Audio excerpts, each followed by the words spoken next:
tous, bienvenue pour votre journal hebdomadaire du District de Nyon. Au sommaire de ce 17 octobre, pour Nyon, une page consacrée à la Société industrielle du commerce qui démissionne en bloc. Des nouvelles également du référendum de la Ceuta. En ce mois d'octobre, on parlera également de la campagne de sensibilisation Octobre Rose. Et puis, on fêtera le retour des vampires et des fantômes avec l'association Halloween La Côte. En fin de journal, finalement, un volet sportif avec le World Tour Chinese Pool qui fera étape au bowling à Gland.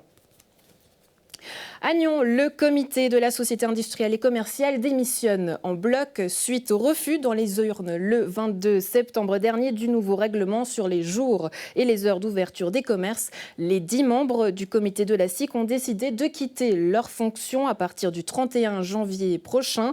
L'avenir de la convention collective locale est menacé. Au micro de Florian Cavalieri, la présidente de la SIC, Marisa Benedetto. Oui, effectivement, suite à la campagne référendaire agressive et mensongère envers nous, et la goutte qui a fait déborder le vase, c'est les allégations fallacieuses envers nous dites par le Parti socialiste et les Verts lors du dernier conseil communal. Alors nous sommes justement dans la salle du conseil communal. Vous en voulez à la classe politique, hein. Vous dites « personne ne nous a soutenus, mis à part le PLR ». C'est exact. Je pense que si nous avions eu le soutien de la droite, nous aurions pu gagner ce vote. Et puis, autre personne à qui vous en voulez, c'est le syndicat Unia et son représentant Yves de Ferrare. Oui, effectivement, nous avons eu en face de nous des gens incompétents, à préparer et qui ne connaissaient absolument pas les dossiers. Alors avant cette démission qui aura lieu le 31 janvier prochain officiellement, il y a une assemblée générale extraordinaire qui aura lieu en octobre prochain et le but c'est de se pencher sur la CCT. Allez-vous renouveler ou pas cette CCT? C'est ça la question. Effectivement, aujourd'hui les membres de la SIC ont reçu une convocation à une assemblée extraordinaire. Où il sera traité 2 points. Donc le premier, ça sera l'annonce de la démission en bloc du comité actuel. Et la deuxième, nous mettrons en vote consultatif le maintien ou la dénonciation de cette convention collective. Il y a d'autres rendez-vous importants pour la SIC Nyon, notamment le marché de Noël. Est-ce que ce marché de Noël sera maintenu? Alors, le comité en place a décidé d'honorer ses engagements jusqu'au 31 janvier 2020. Et évidemment que nous organiserons le marché de Noël encore cette année. Ce marché de Noël, c'est une réussite. Il n'y a pas que ça, il y a d'autres animations, l'Oktoberfest, la fête des enfants. Est-ce que vous allez peut-être trouver une structure pour pérenniser ces événements qui fonctionnent pour la SIC Nyon? On va en discuter prochainement. En fait, ce que vous appelez, c'est avoir une convention collective de travail pour le commerce du détail, mais qui soit réglée au niveau cantonal. Oui, je pense que maintenant, on va plutôt attendre que le canton ou la confédération fasse quelque chose. Pour ma part, je pense que M. Filippo Lombardi avait été visionnaire par rapport à son projet de loi fédérale pour l'ouverture des commerces, justement pour contrer la concurrence qui nous entoure, en général en Suisse. Mais pour l'instant, il y a urgence. Et là, vous appelez quand même le conseil communal à trouver une solution pour les commerces qui n'ont pas d'employés, dont les commerçants sont leurs propres patrons, d'avoir un règlement voté dans l'urgence, par exemple. Je pense qu'actuellement, là, nous sommes dans l'urgence et au moins juste pour les petits commerçants à caractère familial, ils devraient voter une loi nous autorisant le 7/7 comme pour les boulangers et les fleuristes. Plusieurs commerces sont fermés depuis septembre. Quel est votre sentiment à l'issue de cette campagne suivie de ce référendum perdu par la SIC Nyon? Eh bien, on se demande qui est le prochain à fermer. Actuellement, on en est là. Tous les jours, on m'annonce des fermetures de commerce. Est-ce qu'il y a une solution pour le commerce de détail? Alors, je ne pense pas avoir la solution, mais je pense que la SIC avait été dans un processus et avait mis en place plusieurs choses pour justement dynamiser le centre-ville, comme amplifier les animations en ville, et justement cette heure en faisait partie pour ceux qui en avaient besoin. Jusqu'à présent, vous appliquez une convention collective de travail pour le petit commerce à Nyon. Cette convention est à bien plaire depuis 2017. Est-ce que ça veut dire que vous allez retourner à ce qui existait avant la convention collective de travail, c'est-à-dire une semaine de moins pour les employés et puis des tarifs horaires qui seront baissés? Alors, ce n'est pas tout à fait exact ce que vous dites. Donc, les grands groupes ont des conventions collectives largement supérieures à la convention communale. Pour les petits commerçants, ils appliqueront la loi sur le travail et le code des obligations pour les nouveaux contrats. Lors du dernier conseil communal à Nyon, le Parti socialiste nyonnais et le Parti des Verts déposaient une interpellation. Ensemble, ils questionnaient la position de la municipalité pour aider le commerce à la suite de ce référendum. Sacha Ouadan, bonjour, on en parle avec vous. Bonjour. Vous êtes membre du comité référendaire Touche pas à mon samedi, mais également vice-président du Parti socialiste et conseiller communal. Donc, cette démission de la SIC en bloc, pour vous, bonne ou mauvaise nouvelle? Non, je ne pense pas qu'on puisse dire que ce soit une bonne nouvelle. Si nous démissionnions à chaque fois que nous perdons un objet devant la population, il n'y aurait plus personne, ni en politique, ni dans les syndicats, ou ni à la tête d'associations professionnelles. Moi, ce que je pense dans cet objet, il faut qu'on revienne vraiment à l'objet. Les Nyonnaises et les Nyonnais ont été consultés pour savoir s'ils voulaient une heure supplémentaire le samedi, et ils ont dit non, nous ne voulons pas de cette heure supplémentaire, et nous privilégions également la vie de famille du personnel de vente. Moi, je pense qu'il y a deux choses dont on doit parler, en tout cas aujourd'hui, c'est ce que va faire finalement la SIC, ce que propose de faire la SIC ou ce que promet de faire la SIC, et puis les responsabilités de comment ça se fait qu'on en soit arrivé là. Souvent, le comité référendaire, ou même maintenant la population finalement, est plus ou moins, on décrédibilise ces choix, et je pense que les responsabilités sont à éclaircir.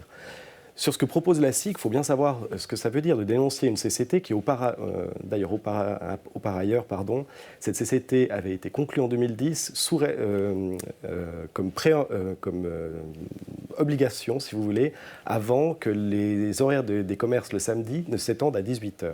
La fin de la CCT, qu'est-ce que ça veut dire? Ça veut dire concrètement qu'aujourd'hui, les heures travaillées par semaine vont passer de 41 à 45, mais peuvent aller même jusqu'à 50 selon le code des obligations. Ça veut dire qu'il y a un abandon du congé obligatoire pour tout le personnel de vente, au moins un samedi par mois. Et quand on travaille... Pardonnez-moi, ça c'est votre position en tant que Parti socialiste. Le vote a été clos le 22 septembre. J'aimerais revenir justement à cette décision de la SIC. Est-ce que vous vous sentez responsable de cette démission ? Justement pas. On ne peut pas dire que ce soit le comité référendaire qui fasse, on va dire, la pluie et le beau temps sur la politique nyonnaise. Non, je pense que la municipalité et la majorité de droite du conseil communal ont décidé de passer au forcing cette extension des horaires des commerces avec un règlement qui n'avait pas été travaillé jusqu'au bout. Et je pense que ça, c'est une vraie responsabilité à avoir. La minorité de la commission que je présidais la commission qui examinait ce règlement, avait proposé de surseoir à la décision, c'est-à-dire ne pas décider tout de suite, pour que les partenaires sociaux se mettent d'accord. Les négociations ont échoué, mais elles doivent aboutir. Elles ont abouti il y a 10 ans, pourquoi pas maintenant? Et je pense que le fait d'avoir pas attendu ce lien, ce partenariat social qu'il aboutisse, et de vouloir passer en force devant le conseil communal, a abouti à la décision que nous connaissons. Aujourd'hui, justement, sachant que cette convention collective de travail, elle est menacée, quelles sont vos solutions? Comment justement soutenir le commerce? Alors, je pense que justement, c'est une mesure de représailles que met la SIC en marche, une représaille contre le personnel de vente et puis contre la population elle-même. Et je pense que quand on affaiblit justement la protection des travailleurs, ce n'est jamais une bonne idée. Par contre, pour répondre à vous, sur la solution, elle est déjà affaiblie. Le commerce va mal, l'économie à Nyon va mal. Donc comment est-ce qu'on aide aujourd'hui ces commerçants, sachant que depuis septembre, par exemple, 12 commerces ont mis la clé sous la porte? Oui, ce n'est pas à cause de l'heure supplémentaire. D'ailleurs, ça a été prouvé que ce n'est jamais pour une heure supplémentaire. Mais comment est-ce qu'on les aide alors? Comment est-ce qu'on les aide? On a déjà donné beaucoup de pistes de solutions, mais que la municipalité travaille également sur l'animation du centre-ville, qui par ailleurs La SIC fait très bien cette animation du centre-ville, mais c'est aussi à imaginer un accès au centre-ville intelligent. On ne peut pas se battre avec les mêmes armes que des grandes parcelles qui sont près des autoroutes, donc près des accès facilement en voiture. Évidemment, on est un centre-ville. Et puis aussi, il y a peut-être quelque chose à faire sur la typologie des commerces qui s'installent en ville, pour pas que ce soit toujours les mêmes. On aura bientôt plus que des opticiens et des coiffeurs dans nos villes. Et enfin, il y a une certaine problème de maîtrise du foncier. Les loyers sont exorbitants. Donc on a un panel, politiciens pour mettre en place un cadre dans lequel évolue l'économie. Mais aujourd'hui, d'avoir mis cette mesure, qui était d'ailleurs une mesure parmi tant d'autres et qui a cristallisé les positions cette heure, n'aidait pas non plus le petit commerce. Parce que les petits commerçants, pas tous n'étaient d'accord avec le comité de la SIC. C'est des intérêts de pouvoir se permettre d'avoir du personnel jusqu'à 19h le samedi. C'est surtout les grandes enseignes qui peuvent assurer ceci. 271 voix d'écart. On voit que le vote est très serré et très vif sur nos réseaux sociaux. On voit qu'aujourd'hui, les commentaires continuent. Quelle position est-ce que vous prenez en tant que Parti socialiste face à tout ça ? Face à cette polémique qui continue d'exister. Vous nous disiez justement à la suite de ce vote que vous aviez un sentiment de joie et de soulagement. Aujourd'hui, est-ce que ce sentiment, c'est toujours le même ? Je ne sais pas, il peut être un peu mitigé. Nous sommes très contents d'avoir réussi à protéger finalement les conditions de travail des travailleurs. Nous regrettons que ceci amène la SIC à mener des représailles, comme de menacer de sortir de la CCT, de la dénoncer, au lieu d'aller de l'avant.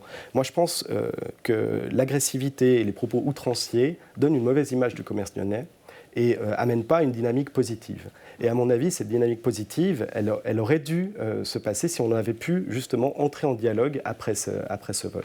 Et ces propos n'engagent que vous, mais j'aimerais revenir justement à l'interpellation que vous avez déposée. Est-ce que vous êtes satisfait de la réponse que vous a donnée, monsieur le syndic ? Alors, on va avoir justement, la réponse sera écrite dans le PV, donc on va pouvoir analyser exactement toutes les réponses qui ont été apportées. Il me semble qu'il manque certaines informations, mais ça, on verra au prochain Conseil. Dernière question, en tant que Parti socialiste, est-ce que vous pouvez œuvrer pour une CCT cantonale ? Alors on peut l'appeler de nos voeux, mais évidemment, il faut que les syndicats d'un côté et puis les représentants des employeurs, des commerçants, en face, au niveau cantonal, s'asseyent à une table de négociation. Et d'ailleurs, l'autre jour, on a pu entendre M. Raymond du centre patronal, si je ne m'abuse, à la radio suisse romande, dire qu'aujourd'hui, les intérêts des commerçants sont très divers. Ils n'arrivent pas à trouver un terrain d'entente. Quand vous êtes dans une grande enseigne ou un petit commerce, justement, ce ne sont pas les mêmes intérêts qui sont défendus.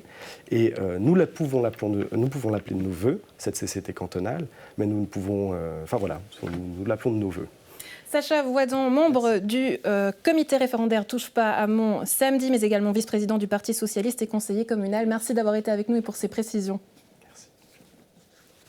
Le comité référendaire Nyon Demain a recueilli 2547 signatures contre la décision du conseil communal de la ville de Nyon qui a accepté le 1er avril dernier le plan d'affectation La Sueta. Nous les avons rencontrés à l'issue de cette campagne, juste avant la remise au greffe de cette récolte.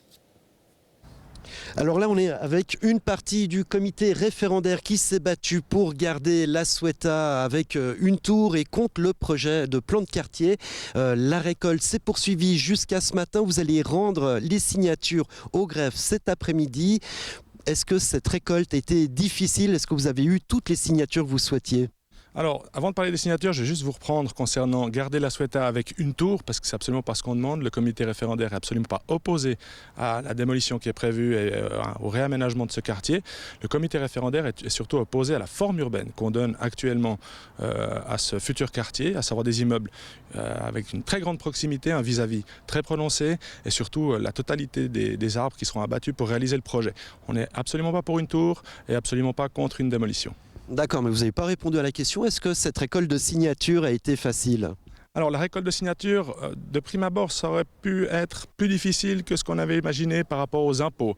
Mais finalement, on se rend compte qu'en étant dehors tous les jours, les Nyonnaises et Nyonnais sont très très très attachés au développement futur des quartiers du nord de la ville. On a eu beaucoup d'intérêt des gens. Énormément de monde était au courant du référendum, par le biais des réseaux sociaux, par le biais de la presse, et un grand attachement à ce quartier, et surtout un grand attachement à la verdure qu'on a dans ces quartiers au nord de la ville et qu'il faut préserver. Vous avez participé, les membres du comité, à plusieurs récoltes de signatures pour plusieurs référendums. Est-ce que celui-là a été plus difficile peut-être à expliquer aux Nyonnais, plus difficile par exemple que dire non à une hausse d'impôts, ou est-ce que les gens ont finalement très bien compris les enjeux de cette récolte ?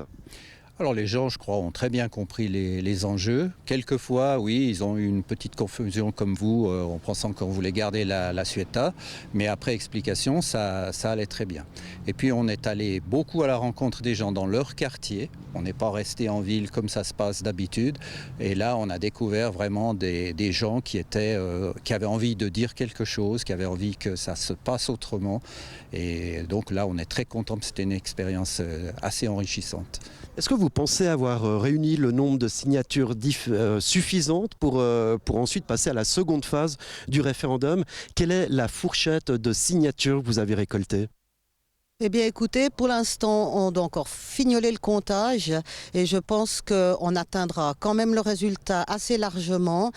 Vu l'accueil qu'on a reçu des gens, et d'ailleurs ici je tiens à remercier toutes les personnes qui nous ont répondu aimablement et qui ont compris le problème et qui s'inquiétaient également pour leur quartier, parce que quand on faisait allusion au jardin du Couchant, je pense même qu'il a été renommé les Saules maintenant et qu'il n'y a absolument pas d'herbe dans ce quartier, il n'y a pas d'arbres.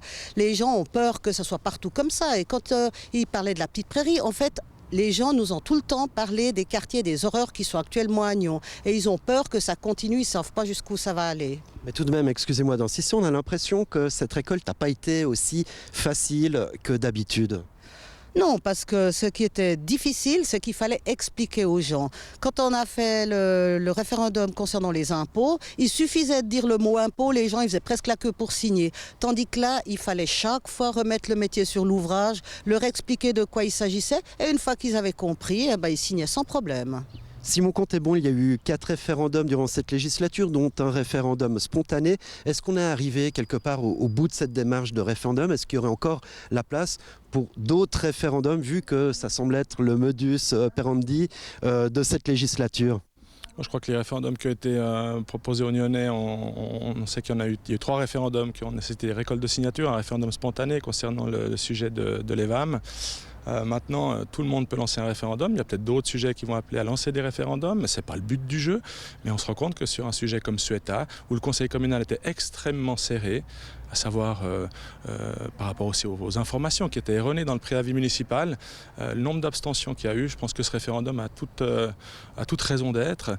Je ne peux pas vous garantir qu'il n'y aura plus de référendum, j'espère pas, parce que c'est quand même quelque chose de compliqué, c'est fatigant de mener un référendum, mais on se rend compte que les 3 derniers référendums ont donné un avis différent que ce qui avait été décidé par l'organe délibérant.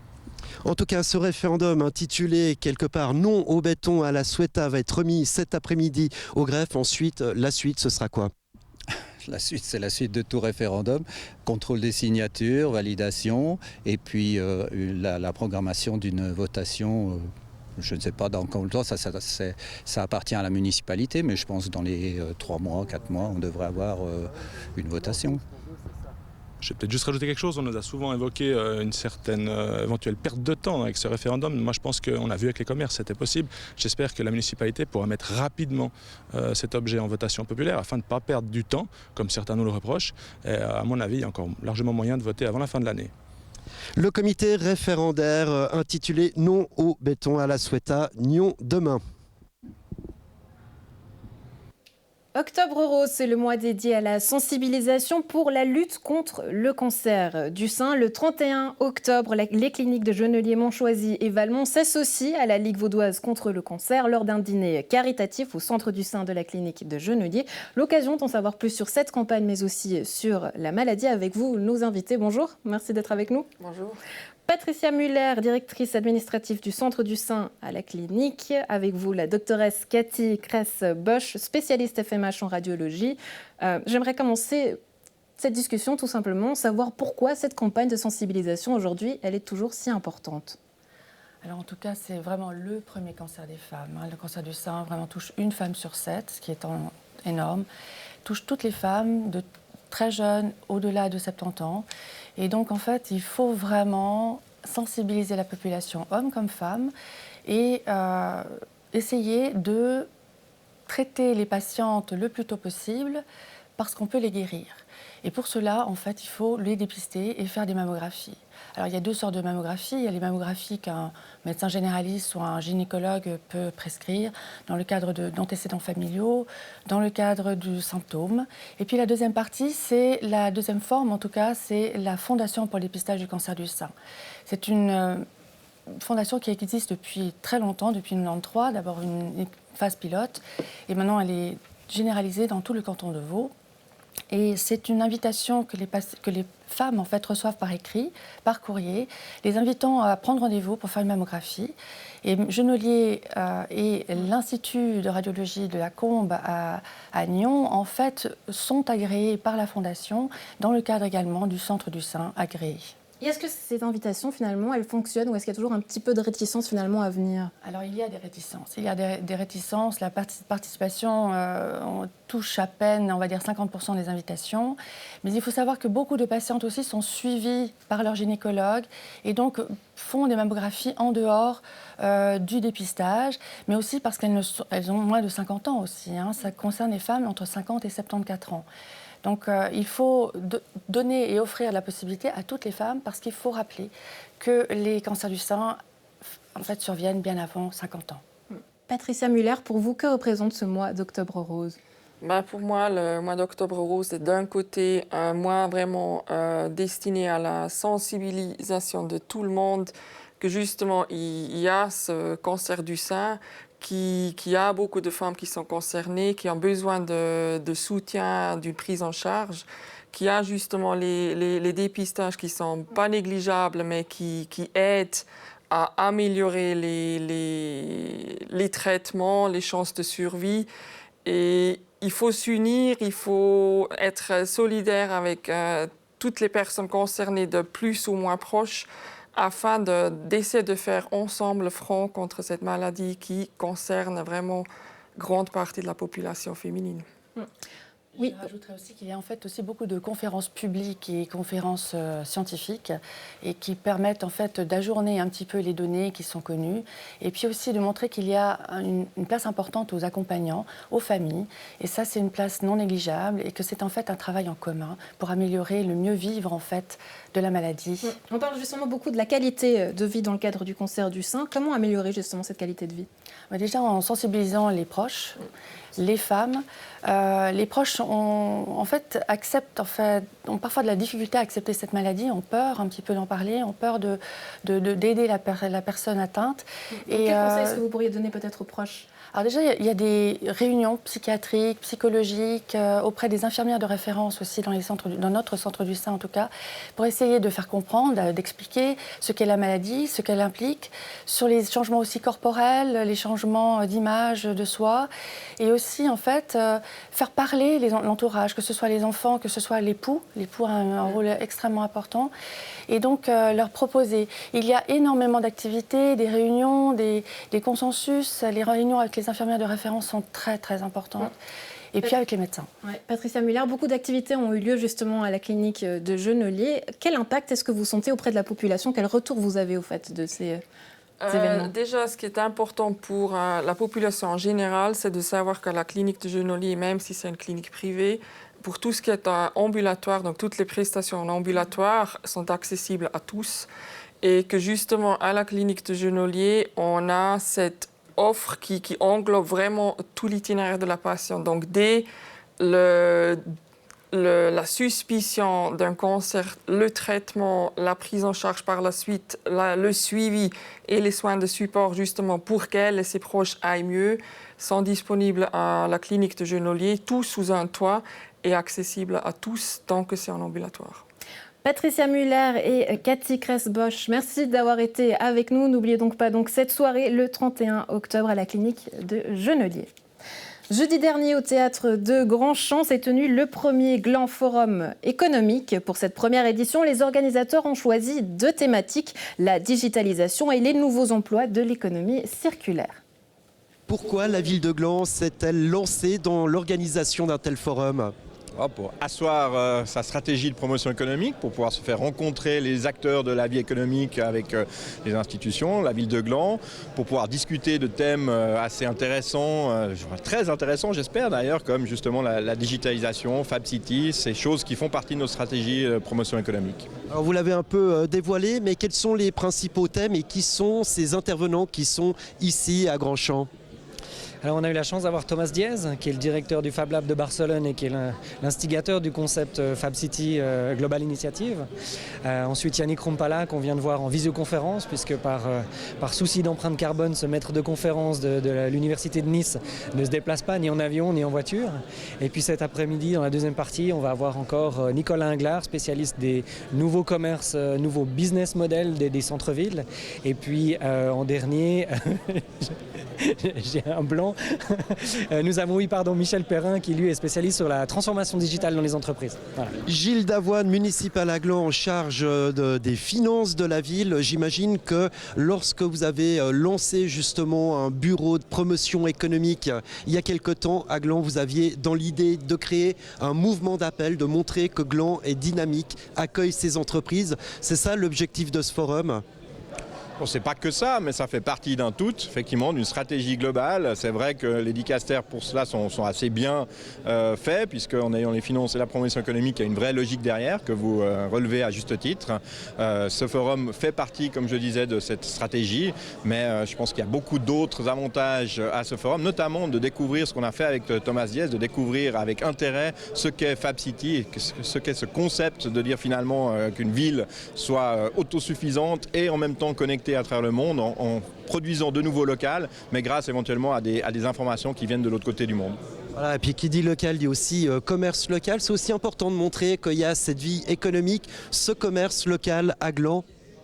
Oui, c'est pour ça qu'on a la chance d'avoir aussi ce soir l'association commerciale de Gland qui est présente, qui est un partenaire, qui représente ce pan de l'économie privée.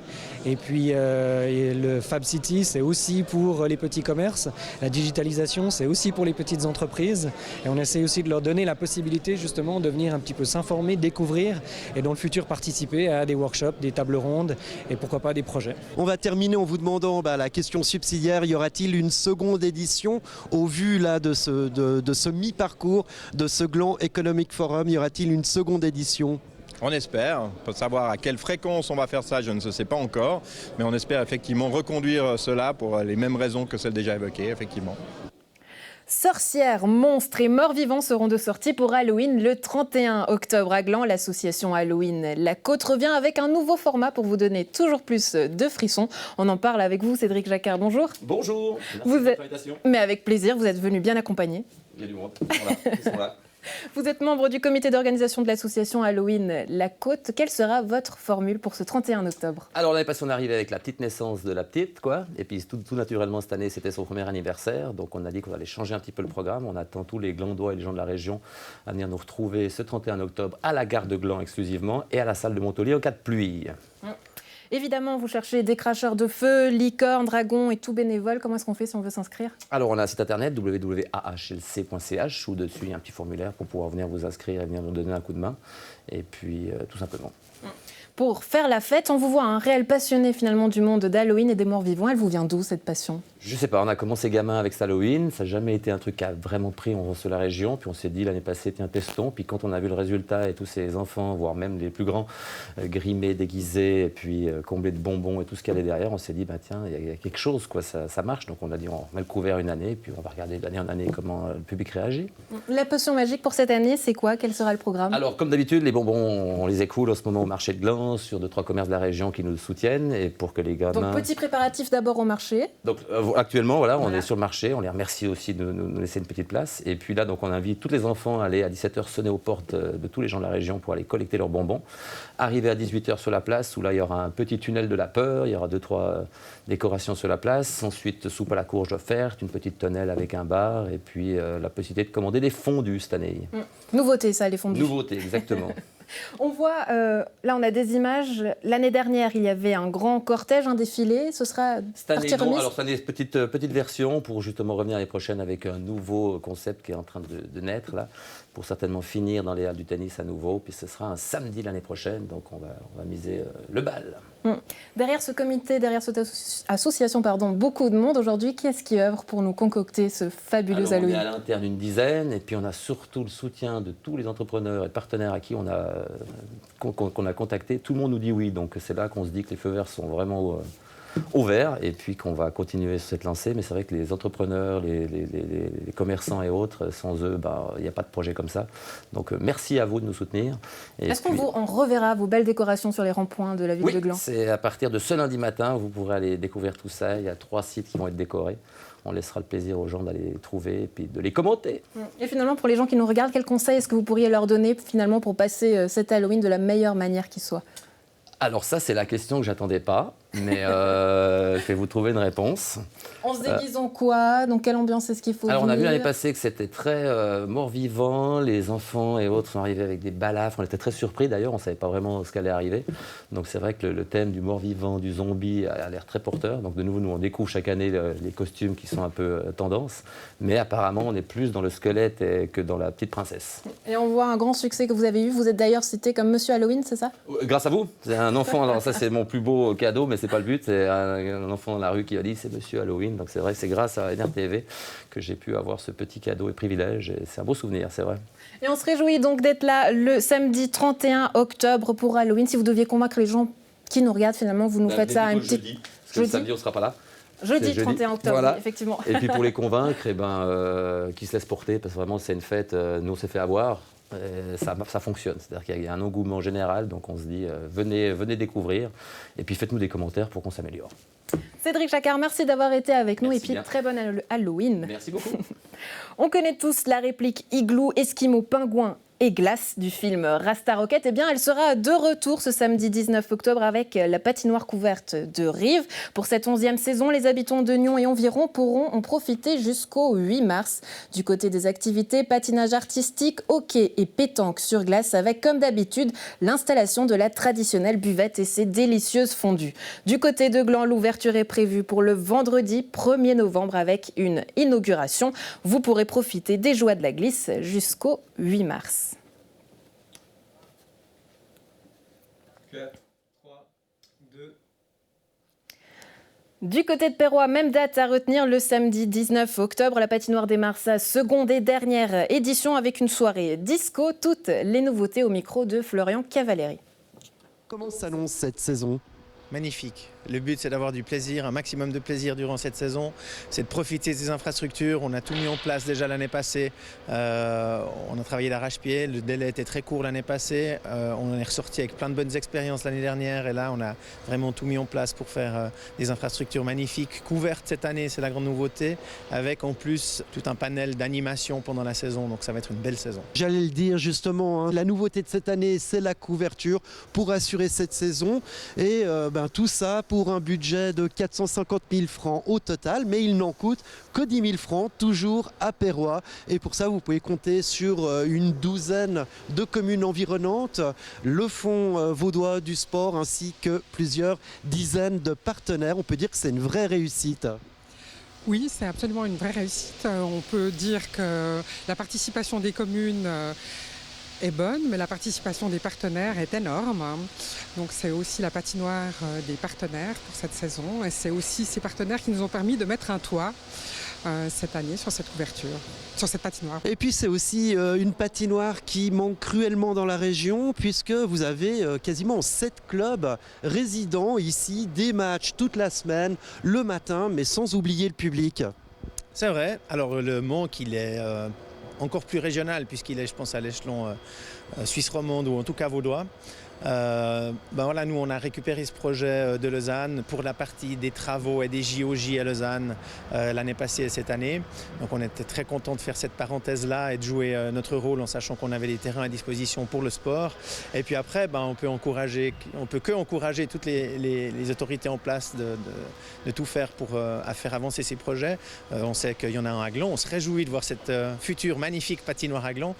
C'est magnifique pour le sport, le hockey et aussi pour le patinage libre pour les gens. Donc voilà, c'est une belle infrastructure à mettre en place. Nous, ça a été une belle expérience et puis on a encore cette magnifique saison à venir et on va vraiment en profiter. Le but, c'est que tout le monde ait du plaisir avec ça. On va faire évidemment une traditionnelle soirée de Noël avec des animations pour les enfants. Donc c'est clair qu'on peut plus facilement l'organiser quand on a un toit, ce qu'on n'avait pas l'année passée. On aura une silent party au début de l'année prochaine. Et puis on va ajouter, on est encore en phase de montage, mais on va ajouter encore des lumières, des lumières de couleur, un peu comme une disco, pour faire soirée un peu disco les vendredis soirs et samedis soirs, en patinage libre, public, pour les petits, les grands enfants qui veulent encore patiner avec de la musique. La musique, il y en aura tout le temps. Cette fois, on a mis une installation sonore, mais là, il y aura des effets de lumière, de couleur et tout. Ce sera sympa de pouvoir un peu profiter, les patins aux pieds, d'une musique d'ambiance et de lumière, tout ça un peu avec le décor du coteau de vigne qui est quand même toujours très apprécié. Puis justement, tous les goûts vont pouvoir se retrouver dans la cantine puisque vous avez encore développé votre carte avec l'arrivée du produit phare régional que sont les Malakoff. Bref, cet endroit de restauration, on peut dire que c'est quasiment la place régionale du village. En été, nous avons la plage de Perrois. En hiver, maintenant, on a le bistrot de la patinoire. Je dois dire que l'année dernière, on peut le dire, le bilan est très positif. Ce bistrot a remporté un grand succès. Et ça permet aussi aux parents qui viennent assister leurs enfants pendant leur match de hockey de se restaurer, d'être un petit peu au chaud aussi, parce qu'autour de la patinoire, il fait assez frais et c'est une offre supplémentaire dans la région. Alors ce projet, on sait que sur la commune, il était épidermique, hein. Il y a eu vraiment les partisans, les opposants. Ça a même amené votre démission de l'exécutif Peyreland. Vous aviez annoncé 2 saisons pour cette patinoire, mais au vu de ce succès, au vu de l'infrastructure que vous êtes en train de monter, est-ce que ça ne vous donne pas quand même envie de rempiler, de pérenniser cette patinoire ? Alors bien sûr, ça nous donne envie déjà de faire cette magnifique saison qui est devant nous. De la boucler dans 5 mois avec, on espère, un résultat positif au niveau de l'affluence et que tout le monde profite de cette infrastructure. Et puis, on a toujours dit dès le départ que c'était pour 2 ans. Ça venait aussi pour combler un manque ou un trou de 2 ans. Avec les travaux de la Vaudoise Arena, anciennement patinoire de Malais, et les Jeux Olympiques de la Jeunesse qui seront au mois de janvier prochain. Et on a joué cette carte-là pour le canton, il y avait un réel manque, un réel besoin. Et puis on a toujours dit dès le départ que c'était ça, toutes les autorisations, tout le sponsoring, toute la recherche de fonds était faite sur 2 ans. Et donc, voilà, c'est comme un magnifique projet, ce sera une magnifique parenthèse, mais il ne faut pas faire l'année trop non plus. Donc si on reste sur 2 ans qui seront magnifiques, on gardera ça comme un excellent souvenir. Et il faut aussi savoir garder la raison. On ouvre à présent une page de sport. Les 18, 19 et 20 octobre prochains, le World Tour de Chinese Pool fait étape en Suisse au Bowling Gland, une compétition internationale de champions de billard. On en parle avec vous, Sylvie Blandel. Bonjour. Bonjour. Vous êtes la directrice générale du Bowling Gland. On commence tout simplement. Le Chinese 8 Ball, qu'est-ce que c'est de manière très simple ? Alors, pour être rapide, c'est une forme de billard américain. Simplement, la difficulté, je dirais, supplémentaire dans ce jeu, c'est que les tables sont formatées différemment avec des poches plus petites, puisque dans le cadre de ce jeu, l'objectif, c'est de placer ses billes à l'intérieur des poches. Là, les poches sont plus petites. Les tables ont également des tapis de laine extrêmement fusants. C'est d'ailleurs du matériel qui est très, très spectaculaire, qui est très joli. Et la difficulté, c'est la précision. Et puis aussi, je pense que pour les joueurs de billard qui n'ont pas encore l'habitude de s'entraîner sur ces tables-là, c'est un peu une découverte. C'est aussi l'objectif de ce genre de compétition, c'est de permettre au public de venir assister et voir ce que c'est que cette nouvelle discipline de billard. Vous me disiez tout à l'heure que c'était une activité assez difficile à développer. Pourquoi ? Parce que pour le moment, en fait, nous sommes les premiers en Suisse à avoir une salle de Chinese Pool. Nous avons actuellement 4 tables et l'objectif, évidemment, pour les pratiquants, c'est de pouvoir pratiquer le plus possible. Et c'est vrai que dans les salles actuellement de billard américain, le Chinese Pool est tout à fait au tout début de ces installations. La société qui développe ces tables, la société Joy, est actuellement en Suisse pour justement essayer de faire la promotion de ces tables. Nous-mêmes, nous sommes extrêmement satisfaits de les avoir installées dans nous avons 2 salles de billard, une salle classique. Justement, je me permets de vous couper, mais en voyant tout ça se développer, 2 cultures, 2 mondes différents qui se rejoignent, une chaîne de télé carrément qui vient s'installer dans votre bowling, comment vous gérez tout ça ? Avec pas mal de difficultés, à vrai dire, parce que nous maintenons simultanément toutes nos autres activités de bowling, de jeux, etc., de réception de notre public. Mais bon, c'est un vrai plaisir aussi d'être au début de quelque chose dont je pense que ça va être un grand succès. C'est déjà un succès mondial. Dans les pays asiatiques, ça a pris comme une traînée de poudre. L'Europe est un petit peu en retrait parce que traditionnellement les billards sont plutôt des billards anglais ou américains, des snookers. Donc les salles sont équipées depuis bien longtemps. Mais je pense que ça va se développer parce que c'est un phénomène mondial et puis qui est extrêmement bien relayé par Internet, par les télévisions dédiées qui diffusent en broadcast permanent tous les matchs qui sont joués dans le monde entier. Il y a 65 pays actuellement qui participent à toutes sortes de compétitions. Il y a quelques mois, justement, vous proposiez une compétition locale dans votre bowling. Aujourd'hui, le fait d'avoir le World Tour du Tennis Pool, comment elle va se dérouler, au fait, cette compétition ? Alors, en fait, nous allons faire le tirage au sort ce soir, officiellement. Ça sera publié. Donc, les joueurs qui se sont inscrits vont avoir connaissance de leur ordre de compétition. Nous attaquons demain, vendredi, à 10h. Et puis, ça va se dérouler à peu près de 10h du matin à 10h du soir, tous les jours pendant 3 jours, avec l'apothéose, la finale, avec la désignation du grand champion qui remporte une bourse de 5 500 francs. Et un accès à la grande finale mondiale du Tennis Pool Master en Chine. Alors ça, c'est un deuxième aspect, c'est-à-dire que moi, en tant qu'organisatrice, je mets aussi en jeu pour les locaux, c'est-à-dire les Suisses qui participent à ce tournoi. Donc il y en a, on peut être rassuré. Oui, bien sûr, il y a à peu près un tiers de compétiteurs locaux. Même s'ils ne sont pas vainqueurs du trophée définitif, ils auront, pour le meilleur d'entre eux, un billet avec la participation au Master en Chine pour le mois de janvier prochain. Donc 10 jours, tout frais payés avec le billet d'avion et l'hôtel et l'inscription à la Master Série finale. Une belle opportunité donc, et surtout à voir les 18, 19 et 20 octobre au Bowling Gland. Sylvie, vous-même, est-ce que vous jouez au Chinese 8 Ball ? Eh bien non, je suis navrée, je ne suis pas une assez bonne joueuse de billard malheureusement encore pour pouvoir prétendre à jouer sur ces magnifiques tables, mais bon, je vais m'entraîner, c'est promis. Je vous souhaite, on aura peut-être l'occasion de le voir sur ce plateau. Merci en tout cas d'avoir été avec nous et puis très bonne compétition. À au revoir. Merci. Quant à nous, on se retrouve très rapidement, à partir plus précisément du 28 octobre dans le District. La semaine prochaine, retrouvez nos émissions Best of. Bonne suite de programme sur Nyon Région Télévisions et très belles vacances à tous.